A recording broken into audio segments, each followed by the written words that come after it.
ग्वालियर चंबल अंचल में भी शराबबंदी कराने सहित बेरोजगार युवा और किसानों के हितों के लिए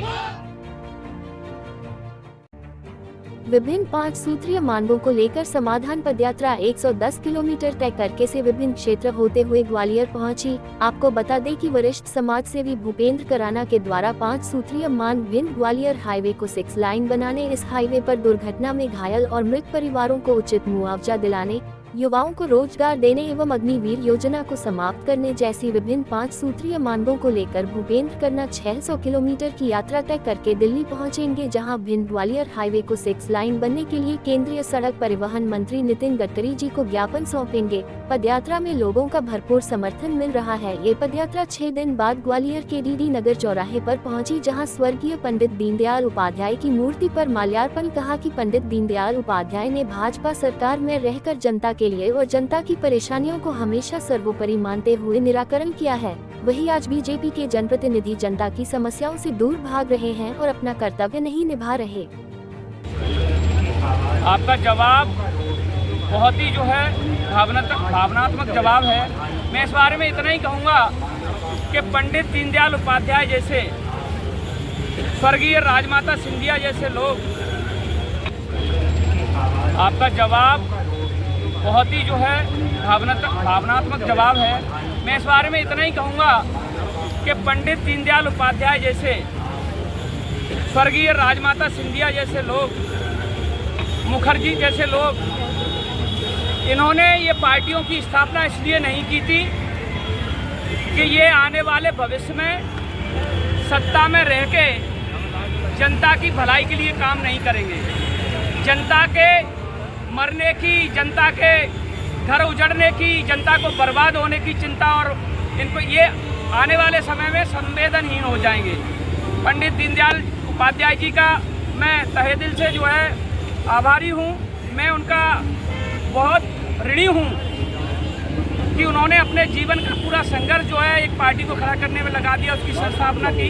तो मैं पंडित दीनदयाल उपाध्याय जी को पुष्पहार पहना के उनसे निवेदन और वंदना करने आया हूँ कि हे, ये जो आत्मा है, पुण्य आत्मा, ये आत्मा इनको सद्बुद्धि दे कि जिस लक्ष्य के लिए, जनता की भलाई के लिए हमने इस पार्टी को खड़ा किया था, उस पार्टी के चलाने वाले, उस पार्टी के कर्ता धर्ताओं को सद्बुद्धि दे, ताकि ये नेशनल हाईवे 6 लेन हाईवे बन सके और जनता की मांगें पूरी हो सके, जनता की जान बच सके।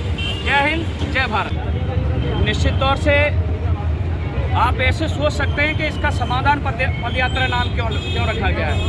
समाधान पदयात्रा इसलिए है क्योंकि क्षेत्र के अंदर जन समस्याएं बहुत हैं, और जब जन समस्याओं के लिए जिम्मेदार लोग जब सो जाते हैं, जब वो अपने कर्तव्यों के प्रति निष्ठावान नहीं रहते, तब किसी जनता के बीच से किसी सामाजिक कार्यकर्ता को अपनी आवाज़ बुलंद करनी पड़ती है, जनता को साथ लेके चलना पड़ता है। ये समाधान पदयात्रा है ग्वालियर इटावा नेशनल हाईवे 719 को 6 लेन सुपर एक्सप्रेस वे हाईवे बनवाने के लिए, क्योंकि जब तक ये सुपर एक्सप्रेस वे 6 लाइन नहीं बनेगा, तब तक इस पर प्रतिदिन लोग मरते रहेंगे। पिछले 3 साल का रिकॉर्ड के आधार पर बात करें, आईटी के माध्यम से जानकारी निकाली गई है। सरकार ने जो डाटा दिया है उसके अनुसार 900 लोग इस पर मर चुके हैं अभी तक, पिछले 3 साल में। अब आप बताइए कि मरने वाले 300, एक व्यक्ति कम से कम 5 परिवार का पालन पोषण करता है, 5 लोगों का। तो जो बर्बाद हुए वो लोगों की संख्या कितनी हो गई? 9 पंजे 45, कम से कम 5000 लोग आज उनका जीवन ऐसा है कि जो बेचारे दर दर की ठोकरें खाने को मजबूर हैं। तो मैं तो बहुत संवेदनशील व्यक्ति हूँ, भावनात्मक व्यक्ति हूँ। अभी भी आधा घंटे पहले गुरीखा चौराहे पे भयानक एक्सीडेंट हुआ है, पता नहीं आज कितने लोग मरेंगे। कल मेहगांव एक्सीडेंट हुआ था, उसमें भी 2 लोग मरे।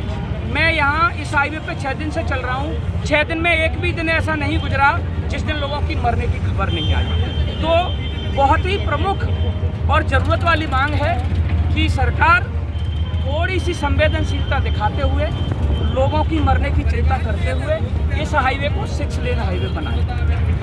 दूसरी मांग है, लोग जितने मरे हैं 3 साल में, कम से कम उनके परिवारों को उचित मुआवजा राशि प्रदान करें। तीसरी मांग है, सरकार ने अभी उज्जैन में शराबबंदी की है, मालवा के कुछ जिलों में शराबबंदी की है।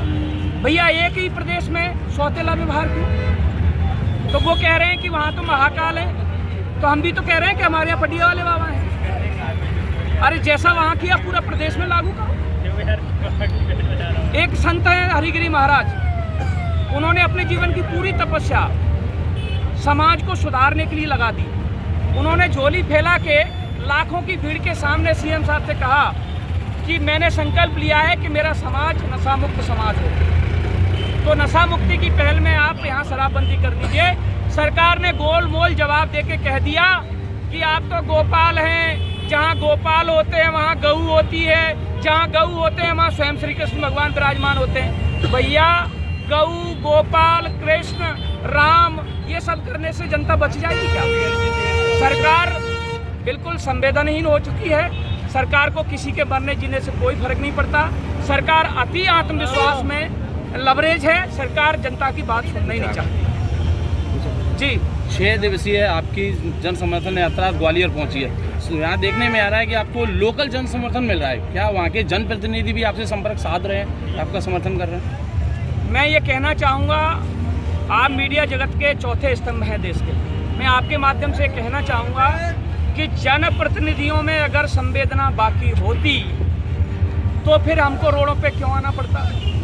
जनप्रतिनिधि जब तक जनता के रहते हैं, जब तक जनता से वोट मांगने के लिए आते हैं। जैसे ही जनता वोट देती है और सत्ता प्राप्त होती है, फिर वो प्रतिनिधि बन जाते हैं। जन तो रहते ही नहीं। इनके सामने से कायदे से जन हटा